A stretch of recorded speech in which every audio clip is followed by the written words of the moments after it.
Today is the third sermon in the series on Christian responses to violence. And we look at the violence today of nation against nation, also known as war. How should Christians respond to war? First, let's acknowledge that this question feels more urgent right now. Russia's invasion of Ukraine has unfolded with a speed and a scale that is shocking. The invasion started only 6 months ago, on February 24th. And in that time, it's very hard to estimate war casualties because it's so chaotic. But they estimate between 42,000 and 92,000 have been killed, as well as the massive destruction of homes and workplaces and infrastructure. So it feels like an urgent question. What is our response to war? We also need to acknowledge up front racial biases when it comes to which wars we care about.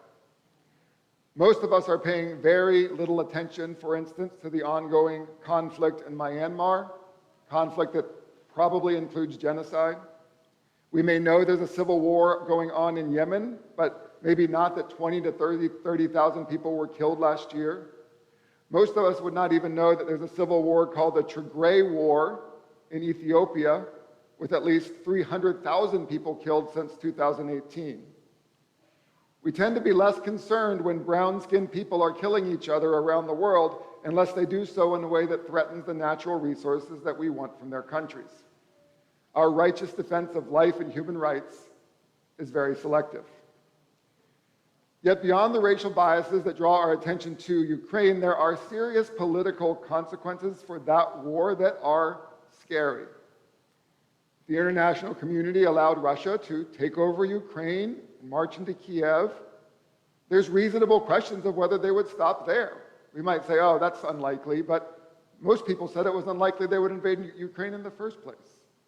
We have memories of Germany conquering country after country in our collective imaginations. We have memories of the Holocaust. But again, our righteous indignation about genocide can be very selective as well. And further, with the Russian conflict, Russia's a nuclear superpower. That changes the calculus of how we respond to their invasion. If the invader were a little country with a little military, the U.S. probably would have rolled in with our macho swagger and our bombing campaigns and our shock and awe already.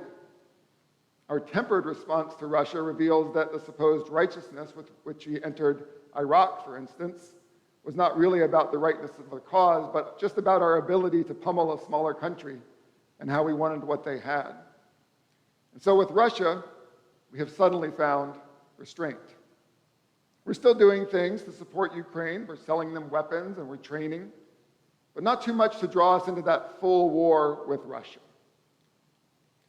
The U.S. also, when it comes to these discussions and considerations of the morality of war, we are a geographically isolated superpower, and so we have the ability to be a little more intellectually detached from questions about war. It's one thing to reflect upon an opposed war that's happening on the other side of the globe, talk about how violence is never the answer. But if we were in Ukraine's position right now, would that change how we think? If the U.S. were being invaded and bombed by our neighbors, what if we were not a superpower and that was happening? Would that change the moral questions about how we consider whether a war is justified? See, the problem with asking the question of how Christians should respond to war is that by the time we're asking that question about a particular war, we've failed in 1,000 different ways to live according to the teachings of Jesus. When we're asking whether this war is right or wrong, justified or unjustified, it's because we've already painted ourselves into a corner with selfishness and greed and militarism and violence, so that there are no good options. If we don't act, horrible things happen. If we do act, horrible things happen. And so as Christians, our response to war needs to be more than a response to a particular war. Is this war right or wrong, justified or unjustified? Instead, as Christians, we're called to steady, long-term commitments to follow the peaceful, nonviolent teachings of Jesus every day.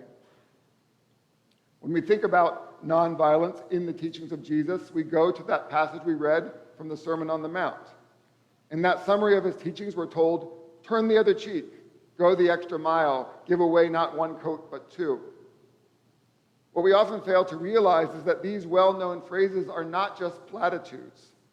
These are teachings about powerful, specific, nonviolent resistance to oppression. In Matthew specifically, Jesus says, if anyone strikes you on the right cheek, turn the other also. If someone strikes you on the right cheek in that culture, in his culture, they're doing so with the back of their hand, which was a way that you strike a subordinate. So they're going like this across the right side, the right cheek of the person's face. That's how you strike a subordinate. If you were striking somebody who was your equal, you strike them with the front, or with the front like that. So when Jesus says, turn the other cheek, what he's saying is, when somebody's striking you, don't let them insult you. They are not better than you. Turn the cheek and make them, if they're going to get to your right cheek to backhand you again, they're going to have to dance around to get to it, or they're going to have to strike you on your left cheek, which makes you an equal. See, turning the other cheek is not about being a doormat. It's a nonviolent way to say, I can't stop you from striking me, but you are not better than me. In Roman-occupied Palestine, a Roman soldier could force any Jew to carry his pack for 1 mile, but by Roman law could not force someone to carry his pack for more than 1 mile. So to go the extra mile then was to force your oppressor to beg you to give back his pack so he wouldn't get in trouble, to chase after you to get his pack back from you so he wouldn't get in trouble. If a creditor sued someone who was so poor they couldn't afford to pay, the creditor would take the person's outer coat. They were allowed to do that. To then give your undercloak in that situation was to give all the clothes you had and everything you were wearing so you would humiliate your creditor by standing naked in front of them. Jesus was not teaching us to be doormats.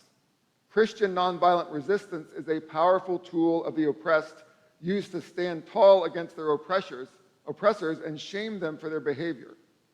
It's a tool that is used most effectively when large groups are trained to use it with discipline and who understand the philosophy of love behind it. It was used this way effectively under Gandhi's leadership in India and King's leadership in the US.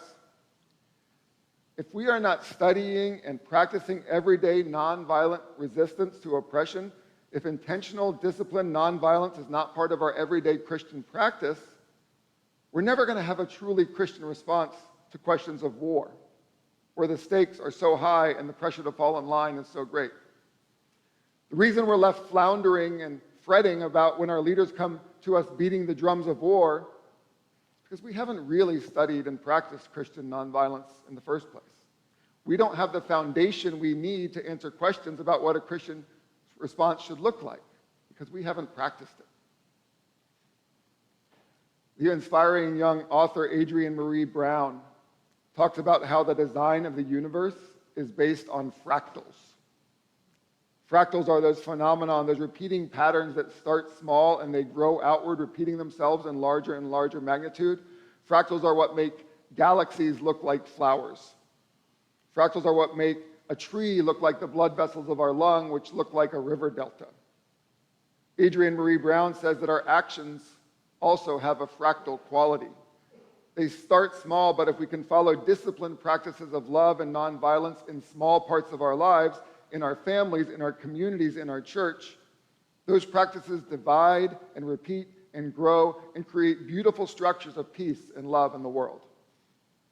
It may sound trite or Pollyannish to say, let there be peace on earth and let it begin with me, but practicing nonviolence within ourselves, in our intimate relationships, and in our churches may be the only way that we can create true peace in this world. How can we be peacemakers if we don't have peace within ourselves? How can we truly be peacemakers in the world if we can't find peace within our communities? How can we advocate for nonviolence between nations when we don't study and practice nonviolence within our daily lives? So the only way to have a truly Christian response when the next war is on our doorstep is to start studying and practicing disciplined Christian nonviolence today. Amen.